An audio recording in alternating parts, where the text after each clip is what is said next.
Greetings, my name is Tonny Matjila and I hold a PhD in psychology.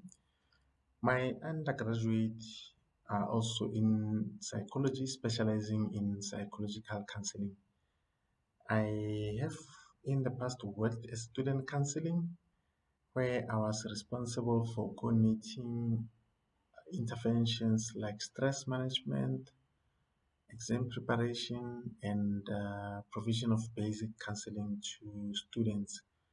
My research interest and focus area are on student support, research ethics for marginalized populations, research integrity, and research methodology, specifically transformative research paradigm, as well as data analysis. And I am also a certified ATLAS.ti student trainer.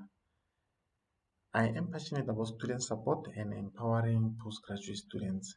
My training philosophy is on empowering postgraduate students with skills, imparting them with skills that are important so that they can defend their own research projects.